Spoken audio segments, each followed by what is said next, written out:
안녕하세요. 네, 경자한입니다.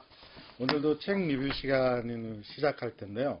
오늘 책의 제목은 버블 부의 대전환이라는 책입니다.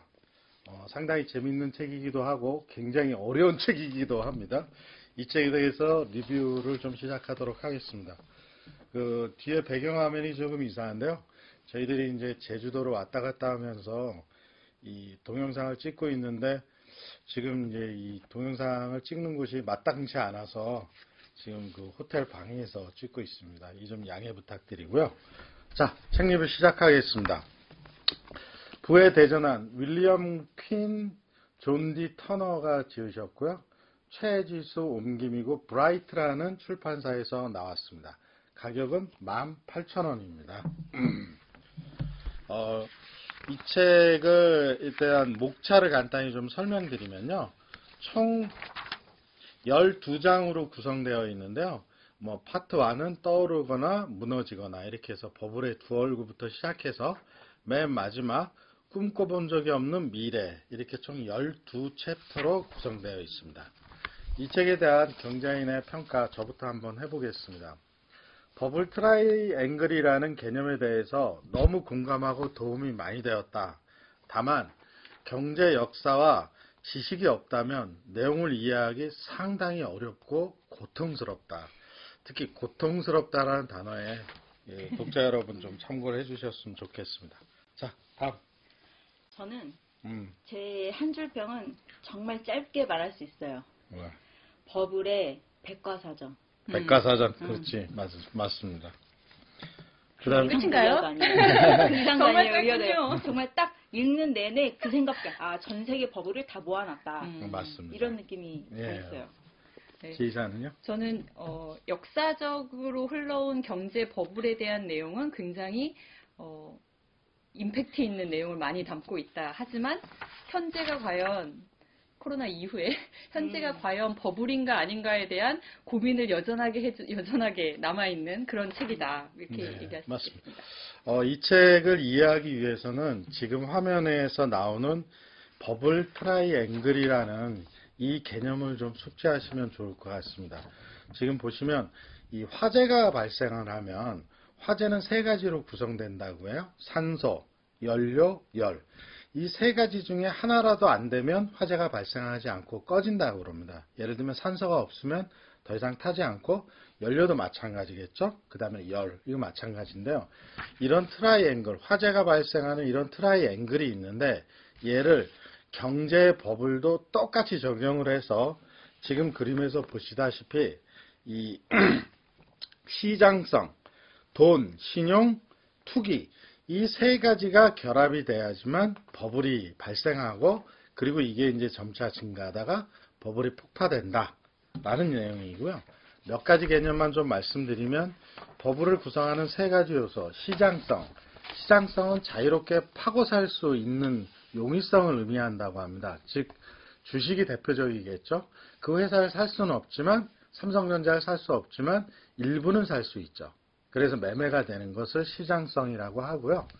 투기는 역사적으로 계속 있어 왔으니까요. 그 다음에 마지막으로 버블 트라이앵글의 하나인 돈, 신용입니다. 즉 낮은 이자율과 느슨한 신용 조건.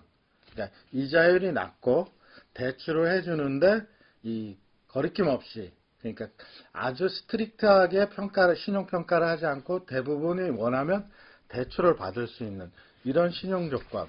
이 세 가지가 합쳐져서 버블을 이루게 된다라는 내용을 이 책의 핵심 주제로 이해하고 그 다음에 내용을 이해하면 좀 더 도움이 될 것 같습니다.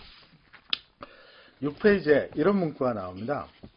불의 발생은 산소, 열, 연료라는 3요소를 활용하면 효과적으로 설명할 수 있다.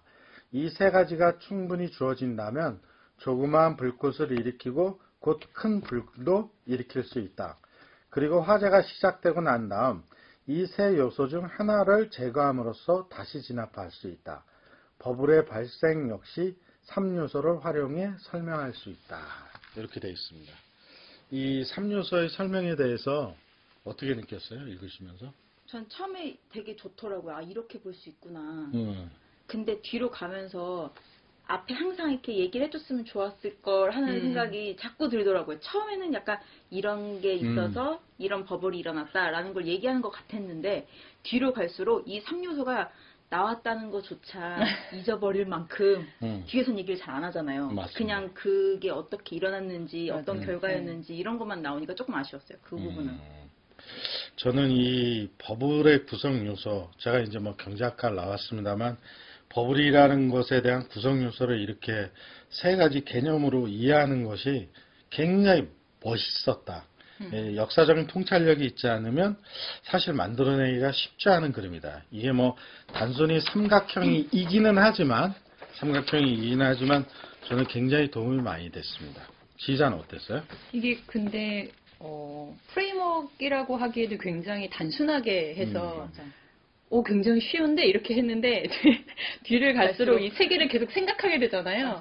그러니까 뭔가 대입해서 생각하기는 너무 어려운 거예요. 이게 맞습니다. 경제 지식의 차이겠죠? 아니에요. 그렇지 않은 것 같아요. 어려워요. 이게 이 3요소를 역사적인 사실에 계속 대입을 해서 여기는 이래해서 버블이 발생했다는 내용을 쭉 이렇게 설명해 주면 굉장히 좋았을 텐데 그렇게 설명은 되지 않았었습니다. 그게 좀 아쉬워요. 정치 버블이냐, 맞아. 무슨 기술이냐. 버블이냐, 기술이냐 이런 거로 또 막 맞아. 뭐가 나오니까 그것도 프레임워크가 하나인지 모르겠지만 자, 다음 가보겠습니다. 148페이지에 이런 문구가 나옵니다. 영국에서 일어났던 철도 버블의 사례인데요. 철도 버블이 일어나자 중산층으로부터 노동자 계층의 수많은 사람들이 투자 세력에 합류했다. 이때 성공적인 철도 투기를 위한 간략하고 확실한 지침서, 철도 투자를 위한 비망록, 철도 주식으로 돈 버는 법과 같은 수많은 인기 투자 지침서들이 쏟아져 나왔다. 투자 지침서들의 인기는 당시 투기가 민주화되고 있었음을 시사한다. 이거 어떤 느낌이 들어요, 이게? 요즘 되게 많이 생각나더라고요. 그렇죠. 온갖 책들이 난무하고 다 전문가고 다 전문가고 다 주식으로 네. 돈 벌고. 다 남은 잘못한 남이 하면 투기고 내가 하면 투자고. 요즘 서점에 가시면 진짜 베스트셀러의 90%가 다 재테크 책입니다. 이것만 봐도 지금 버블이지 않을까라는 생각을 갖고 있는데 이 버블의 트라이앵글에 대입을 해봤을 때 지금 버블이라고 봐요? 전 아닌 것 같아요. 버블 아니에요? 네. 지휘자는 어때요? 저도 살짝 이게 그 돈과 신용을 쪼이기 시작했잖아요. 네. 작년부터. 그래서 이 프레임워크에 딱 맞춰서 보면 아닌데 뭔가 현상은 너무 버블 같아. 맞아. 저는 그 주식 시장은 아닌 것 같은데 부동산 시장은 버블인 건 맞는 것 같아요. 근데 너무 견고한 버블 아니에요? 항상 버블이라고 얘기했는데 더 오르잖아요. 버블이 콘크리트로 되지 않고서야. 예전에 했던 얘기다 우리. 진짜. 자, 이 버블이라는 게 이제 부풀어 오르는 건데요. 계속 부풀어 오다가 어느 순간 이제 아주 조그만한 이 충격을 받아서 터지게 되면 이제 나락으로 경제가 흩어지는 건데 버블이 꼭 나쁘지는 않다고 합니다. 좋은 버블도 있다고 하는데요. 그 사례를 한번 보겠습니다. 211페이지에 이런 문구가 나옵니다. 자전거 버블은 오히려 버블의 유용한 측면을 보여주는 사례였다고 할 수 있다. 가장 유용했던 건 기술이었다. 향후 혁신을 촉진시킨 여러 기술들의 가치평가가 많이 이루어졌다. 이런 혁신들은 버블 당시에는 별로 드러나지 않았지만 버블이 지나고 나타났다. 예를 들어 자전거의 인기가 타이어 품질을 향상시켰고 이어서 자동차와 오토바이 산업 발전에도 영향을 주었다. 또 경우에 따라 잠재적인 영향 범위가 더 넓어지기도 했다.